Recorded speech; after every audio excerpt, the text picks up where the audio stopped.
The deep ocean, a realm of crushing pressure and eternal night, usually hums with an unnerving, almost oppressive silence. It's a quiet that swallows sound, making the slightest creak of a ship's hull feel like a gunshot. On the research vessel, Triton, miles from any known shipping lane, this silence was a stark contrast to the frantic energy buzzing on deck. Scientists moved with purpose.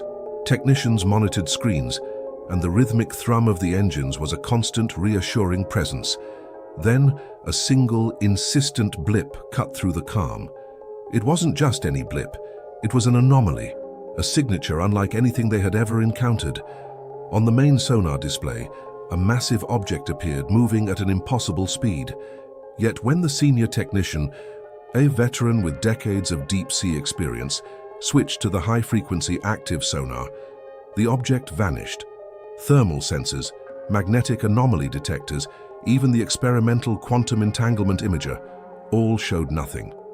The object was there, undeniable on one sensor, utterly invisible to all others. The junior technician, a bright-eyed newcomer named Sarah, was the first to vocalize the impossible.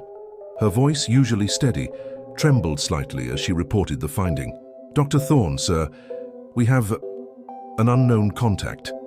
Massive, moving at incredible velocity, but it's only showing on the low-frequency passive array." Dr. Aris Thorne, head of the deep-sea exploration team and a celebrated figure in oceanography, barely glanced up from his tablet. His reputation was built on explaining the unexplainable, but always within the confines of established science. He dismissed the anomaly with a dismissive wave, his voice laced with an almost imperceptible contempt for the junior technician. "Sarah, please. Are we still dealing with phantom signals? It's an equipment malfunction, pure and simple. Probably a thermal layer anomaly, or perhaps a school of unusually dense krill." He stood, walking over to her console, his shadow falling over her screen. "Purge the data, technician. We have real work to do. Focus on the hydrothermal vents, not ghost readings." His words were a command, delivered with an air of absolute authority that brooked no argument. Sarah felt a familiar prickle of frustration, but she nodded, feigning compliance. She watched him walk away, his back radiating an unshakable certainty. But as her fingers hovered over the delete command, a subtle glint of defiance entered her eyes. She quickly, almost imperceptibly, initiated a backup of the raw data to a secure offline drive. It was a small act of rebellion, a quiet refusal to let the impossible be erased. Moments later, a faint, almost imperceptible hum began to resonate through the ship's hull. It was a low thrum, not mechanical, deeper, almost organic. It started subtly, like a distant whisper, but steadily grew, a vibration that seemed to emanate from the very depths of the ocean around them. The ship's navigation systems flickered, the GPS signal dropping in and out before failing completely. The compass spun wildly, then locked in a random direction. Lights on the bridge dimmed and brightened erratically. The ocean, which had moments ago been silently indifferent, now seemed to groan around them, a deep, resonant sound that was both terrifying and ancient. Some secrets refuse to stay buried, especially when they come from the deep. The Triton pitched gently, no longer responding to its thrusters. It drifted aimlessly, miles from any known shipping lane, a tiny speck of human endeavor lost in the vast, dark expanse. The unseen object's presence intensified, the hum growing louder, more insistent, its true nature unknown, its purpose a terrifying mystery. The ship was no longer in control, at the mercy of something vast and hidden. Before we continue, subscribe to the channel and tell us in the comments where you are watching from. We traveled back in time, not to a specific place, but to the shadowy world of independent deep-sea researchers and conspiracy theorists. It was a community obsessed with the unexplained, a loose network of individuals connected by a shared fascination with the ocean's hidden mysteries. This world thrived on fragmented reports and hushed whispers of anomalous underwater phenomena, tales of impossible speeds, unseen objects, and technology far beyond human reach. For years, I had been a part of this community, sifting through blurry satellite images, analyzing grainy sonar readings, and poring over declassified government documents that hinted at things they couldn't explain. My journey into this world began not with a splash, but with a deep dive into data. I was a self-taught marine anomaly investigator, fueled by an insatiable curiosity and a stubborn refusal to accept easy answers. Mainstream science, with its rigid peer review processes and aversion to anything that challenged established paradigms, had always dismissed me. My theories were labeled as fringe, my findings as anecdotal, my passion as obsession. I'd spent countless hours in dimly lit rooms, surrounded by monitors displaying cryptic charts and strange patterns, while the academic world scoffed. My dream, the driving force behind every late night and every discarded theory, was to uncover undeniable proof of advanced, non-human intelligence in Earth's oceans. I wanted to validate my life's work, not just for myself, but for every independent researcher who had ever been ridiculed for daring to look beyond the accepted. In this world, Dr. Thorne was a Titan, not as a villain, not yet, but as a celebrated figure in oceanography, whose early career had been marked by a similar, almost rebellious curiosity. He had once been an inspiration, a man who saw the potential in unconventional ideas. I remember reading his early papers, filled with speculative yet brilliant hypotheses about undiscovered life forms and geological anomalies. He had a spark, a willingness to question that resonated deeply with my own spirit. But somewhere along the line, Thorne had changed. He succumbed to the pressures of conventional science and funding, trading his adventurous spirit for the security of grants and academic accolades.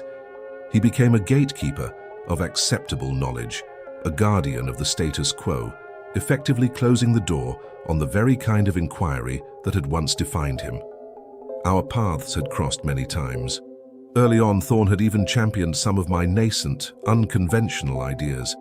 He saw the potential, the raw talent, and for a brief period, I thought I had found a mentor, an ally in the hallowed halls of academia. He'd invited me to speak at minor conferences, introduced me to colleagues, and even offered a few encouraging words about my research into unexplained deep-sea acoustics. But then it all changed. The moment my theories started hinting at something truly radical, something that couldn't be explained by geology or biology, Thorne publicly disavowed them. He distanced himself, not subtly, but with a calculated public dismissal that stung far more than any academic critique. He called my work speculative fiction, a distraction from real science, and effectively slammed the door shut on any potential for collaboration or even respectful disagreement. That betrayal left a profound mark. It wasn't just professional, it felt deeply personal. It left a deep-seated desire for vindication, a burning need to prove him wrong, not out of malice, but out of a conviction that the truth, no matter how uncomfortable, deserved to be seen. That emotional conflict, that history of mentorship turned betrayal, was the invisible current that continued to fuel the present-day events, making Thorne's dismissal of the sonar anomaly not just an act of scientific arrogance, but a continuation of a long, painful saga. I knew with a certainty that settled deep in my bones that this wasn't just about a blip on a screen.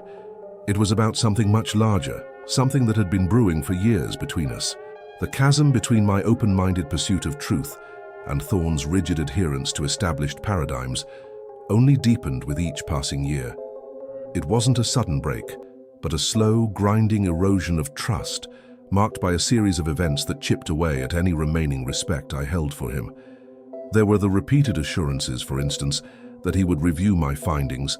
I'd sent him meticulous reports, detailed analyses, even raw data from my limited self-funded expeditions. Each time he'd promise a thorough examination, a fair assessment. Each time the response would be a dismissive email, a brief phone call, or more often just silence.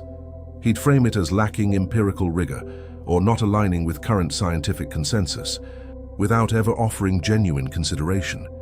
It left me feeling unheard, disrespected, and increasingly isolated in my quest. Then came the veiled humiliations. Academic settings, once places of intellectual exchange, became stages for his subtle ridicule. I remember a particular symposium where I presented some acoustic patterns I believed were indicative of advanced submersible activity. Thorne, a keynote speaker, followed my presentation. He didn't directly address my work, but he spent 20 minutes discussing the dangers of pareidolia in oceanographic data interpretation, using complex scientific jargon to mask what was clearly a thinly veiled critique of my theories. He spoke of cognitive biases and the human tendency to find patterns where none exist, all while glancing in my direction, a faint, almost imperceptible smirk playing on his lips. I felt intellectually inferior, exposed, and utterly alone among my peers, who either didn't notice or chose to ignore his passive-aggressive attack. His manipulation extended beyond mere words. Thorne strategically used his considerable influence to block my access to essential resources. When I applied for grants that would allow me to rent time on research vessels, my proposals were consistently denied. I'd hear whispers that certain individuals had expressed concerns about my methodological soundness. Academic journals, once receptive to my early, more conventional work, suddenly found reasons to reject my submissions, often citing minor flaws that seemed disproportionate to the perceived value of the research. It was a slow, deliberate strangulation of my investigations, effectively cutting off my oxygen supply in the scientific world. He wasn't just dismissing my ideas. He was actively working to ensure I couldn't even gather the data to support them. One incident in particular stands out as a stark example of his injustice. I had, against all odds, secured some funding for a small expedition to a deep-sea trench, where I believed anomalous energy signatures were originating. My team, a handful of equally unconventional but brilliant minds, managed to collect groundbreaking, albeit unconventional, data. It showed perfectly symmetrical, non-biological energy pulses emanating from the trench floor at frequencies and intensities that defied known natural phenomena. I presented this data to a scientific committee, hoping for a breakthrough, a chance to finally legitimize my work. Thorne was on that committee. He listened impassively at first, then leaned forward, his eyes fixed on the projections. When it was his turn to speak, he didn't attack the data directly. Instead, he presented a counter-argument based on a highly specific, obscure geological phenomenon, a type of deep-sea seismic activity that, while rare, could theoretically produce similar, though not identical, patterns. He cited a single decades-old paper, and with his usual academic gravitas, suggested that my findings were simply an unfortunate misinterpretation of a known, albeit uncommon, natural occurrence. He never mentioned the discrepancies in frequency or intensity, nor the perfect symmetry of the pulses. His argument, while flawed, was delivered with such conviction and authority that the committee, swayed by his reputation, dismissed my data. I lost the grant opportunity, and with it, months of planning and years of hope. These events weren't isolated incidents. They were the culmination of years of professional and personal antagonism, a slow-burning feud that had simmered beneath the surface of the academic world. Thorne's initial dismissal of the sonar anomaly on the Triton wasn't just an act of arrogance. It was a reflex, a deeply ingrained response born from a long history of suppressing anything that challenged his carefully constructed reality. I knew with every fiber of my being that this was more than just a scientific disagreement. It was a battle for the truth, and I was ready to fight it. Back on the research vessel, the junior technician who had bravely defied Thorne's direct order now found themselves in an increasingly precarious position. Their initial surge of defiance had slowly begun to curdle into a cold, creeping fear. Thorne's influence, like an invisible tide, was starting to turn against them. It wasn't overt, not yet, but the subtle shifts in the ship's atmosphere were undeniable. Things began small. Their coffee mug, always in the same spot, would be moved. A piece of equipment they'd calibrated perfectly would mysteriously be out of alignment the next morning. Minor inconveniences, easily dismissed as accidents, but they accumulated, forming a pattern that felt too deliberate to be random. Then came the whispers. They'd catch snippets of conversations in the galley, hushed tones that ceased abruptly when they walked by. Thorne's loyalists, a tight-knit group of senior researchers and technicians, started to give them cold shoulders, their smiles tight and their eyes distant. The technician found themselves increasingly isolated during mealtimes, their usual comrades suddenly busy with other tables. Their professional reputation, once solid, began to fray at the edges. Minor equipment malfunctions, which were common on long voyages, were now subtly attributed to their oversight, a faulty sensor reading. Perhaps the junior technician didn't check the calibration properly. A sluggish data transfer. Must be something they did with the network settings. Each insinuation was small, but together they painted a picture of incompetence, a narrative carefully crafted by Thorne's inner circle. The technician felt a growing knot of dread in their stomach, understanding that these weren't just accidents, they were deliberate acts of professional sabotage, designed to undermine their credibility and make them question their own judgment. The social pressure intensified. The crew, caught between Thorne's undeniable authority and the strange, inexplicable phenomena rocking the ship, started to become uneasy. The constant low hum emanating from the ocean, the flickering lights, the navigation systems that would sporadically fail, it all fueled a growing sense of dread. Whispers of a curse began to spread through the lower decks, fueled by the unsettling events. Some of the older, more superstitious crew members started avoiding the technician, viewing them as a potential Jonah, the person who had brought bad luck upon the vessel by challenging the captain's word. The technician, once a respected member of the team, was now an outcast, a pariah in a confined space, facing the chilling reality of ostracization. Thorne, meanwhile, was becoming increasingly erratic. His usual composed demeanor, his mask of scientific authority, was cracking under the relentless, inexplicable events. The ship was adrift. The phantom signal was now a constant, palpable presence, and his attempts to dismiss it were becoming increasingly desperate and unconvincing, even to himself. He lashed out at the crew for minor infractions, his voice often rising to a shout. He'd paced the bridge for hours, muttering to himself, his eyes darting around as if expecting to see the invisible presence materialize. He doubled down on his denials, even as the evidence mounted with every shudder of the hull, every failed system. His desperate attempts to control the narrative, to force reality back into his preconceived notions, only made him appear more unstable, more paranoid. The junior technician was caught in a psychological vice. They knew they held critical data, undeniable proof of something extraordinary, something that defied Thorne's rigid worldview. But the fear of revealing it, of facing the full wrath of Thorne and his powerful network, weighed heavily on them. They imagined their career, something they had worked tirelessly for, being utterly destroyed. The weight of potential discovery versus career suicide pressed down on them, an almost unbearable burden. Every creak of the ship, every unusual sound, deepened their resolve to protect the data, yet also intensified their terror of the consequences. They were alone, surrounded by a hostile environment, holding a secret that could either save them or condemn them. The ship's situation deteriorated further, making their decision more urgent, more terrifying. The hum grew louder, a constant low thrum against the hull, a physical manifestation of the invisible presence that now dominated their every waking thought. The hum, once a subtle thrum, now intensified dramatically, a deep, resonant vibration that permeated every inch of the research vessel. It wasn't just an auditory phenomenon, it was physical, rattling loose fittings, causing instruments to buzz and sending shivers through the crew's bones. Lights flickered more violently, plunging sections of the ship into momentary darkness before sputtering back to life. Alarms, once sporadic, now blared with disorienting frequency, signaling critical system failures across multiple decks.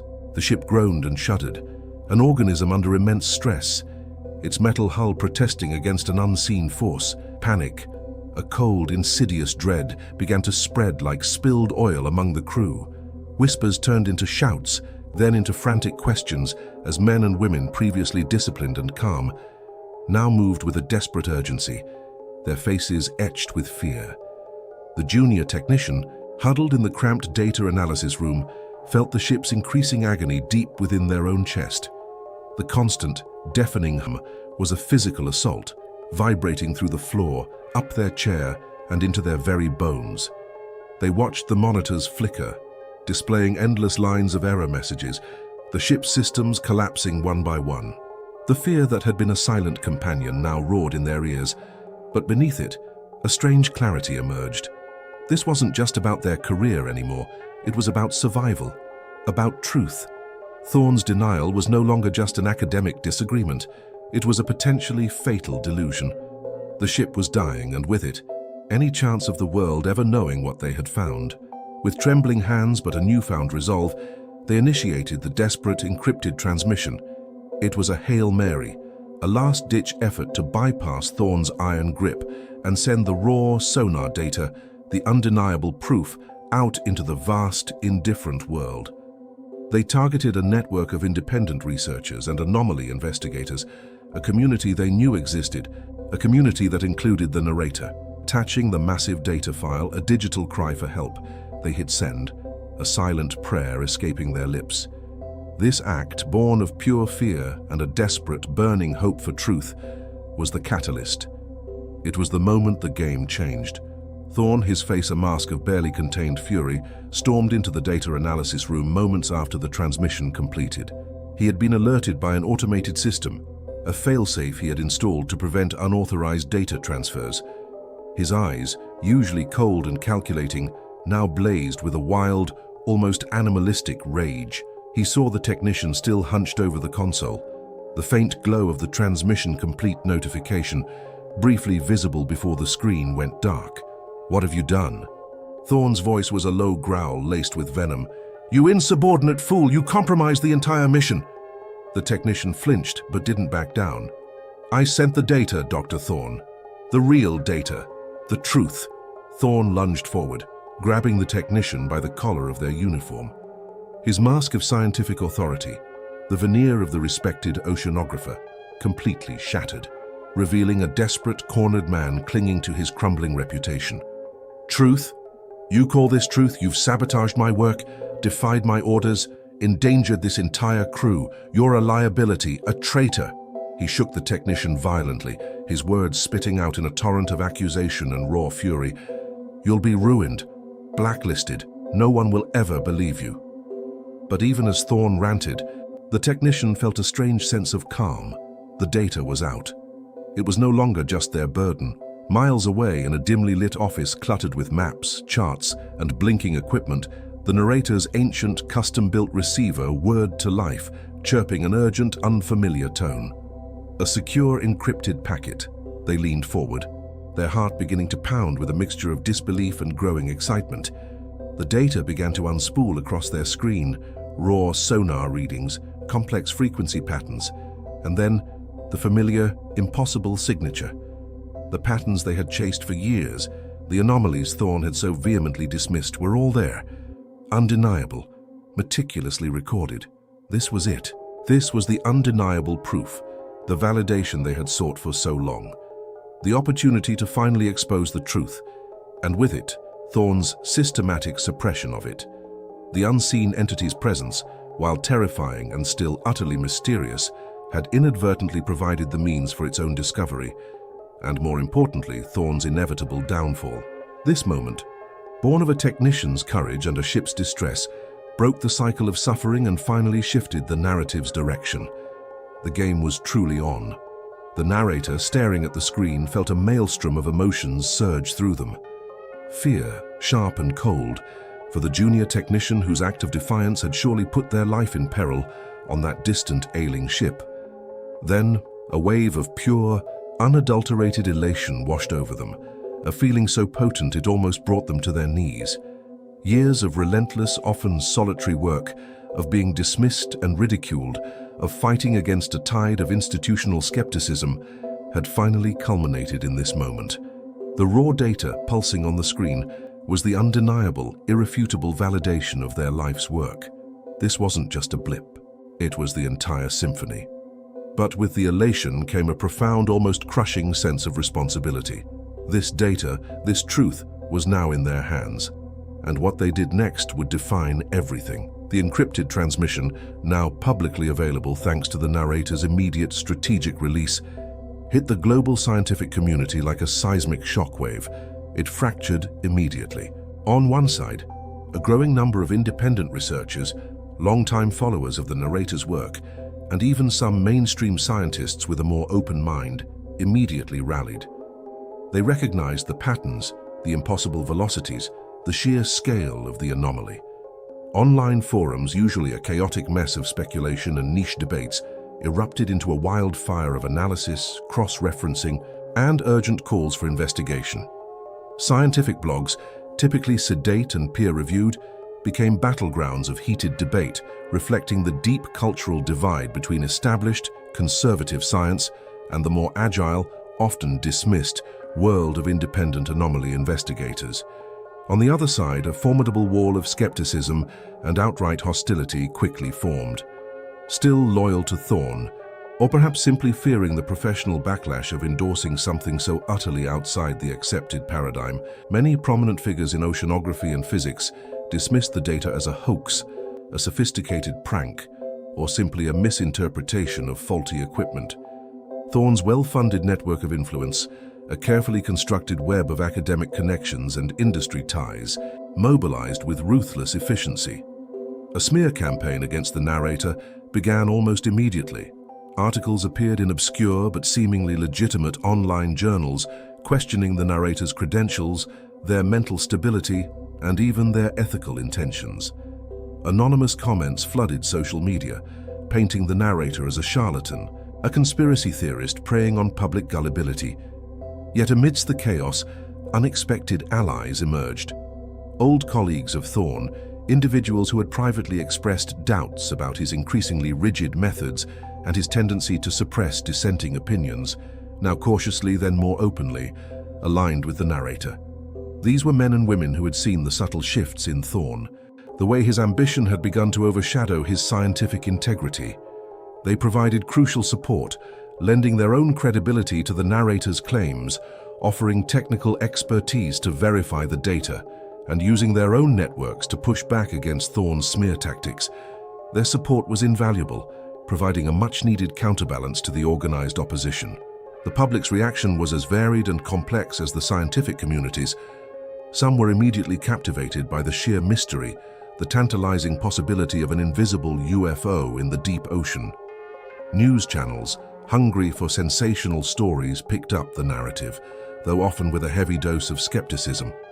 Online communities dedicated to the unexplained exploded with theories, discussions and amateur analyses of the raw data. Yet a significant portion of the public remained deeply skeptical, reflecting a broader societal distrust of both scientific institutions that seemed to contradict themselves and the often exaggerated claims of conspiracy theories. People were tired of being misled, and the idea of an invisible UFO felt too close to fiction for many to accept without overwhelming proof. The psychological impact on the narrator was immense. They had spent a lifetime in the shadows, pursuing truths that others deemed impossible, and now suddenly they were thrust into a blinding spotlight. The validation was intoxicating, a powerful affirmation of everything they had believed, but the fierce opposition, the personal attacks, the sheer weight of expectation was almost overwhelming. They navigated a whirlwind of interviews, data analyses, and strategic planning, all while the fate of the junior technician, the brave soul who had risked everything, remained crushingly uncertain. That uncertainty, a constant gnawing worry, added another layer of tension to an already unbearable situation. The world was watching, and the narrator knew that the next steps would determine not only their own legacy, but potentially the future of humanity's understanding of its own planet.